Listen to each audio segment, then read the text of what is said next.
नमस्कार। कानपुर के डीएम साहब और एसएसपी साहब, हम अन्नू अवस्थी आपसे गुहार लगा रहे हैं, हमका घर से निकालो।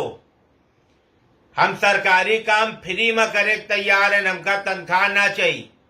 भले डीएम साहब हमका नाव में बैठाल के भेज दो, हम गंगा जी के किनारे किनारे बनारस तक चले जाइबे।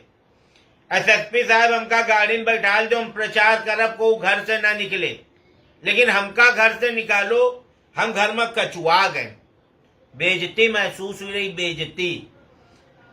9 दिन में हमारी बीबी हमारी गुड़िया हमका एक एक काम सिखाए ने। बर्तन मांजो, एक के बाद हाथ धो। चौका साफ करो, एक के बाद हाथ धो। कपड़ा धो, एक के बाद हाथ धो। जूता चप्पल समेट के रखो, एक के बाद हाथ धो। झाड़ू पोछा करो, एक के बाद हाथ धो। हाथ धोवत धोवत रंगबाजी वाली सारी लकीर खत्म हुई गई हाथ से। इतना हम परेशान है। हम आज सोचा ला इनका खुद कर दे, तुम एक कढ़ैया बिल्कुल काली का लुट्टी पड़ी रहे, वही का घिस घिस के बिल्कुल स्टील की कर दी। कहे लगी तुम धरती में बोझ हो। हमका हम मतलब इतनी मेहनत से जुटे हैं, 1.5 घंटा हो गए, पौने 2 घंटा एक साफ करत करत हम धरती में बोझ हैं। कहे लगी ये नॉन स्टिक कढ़ैया रहे, 2450 रुपया की जय ला के दीने रहे और बिल्कुल छीछा लेदर कर दीनो।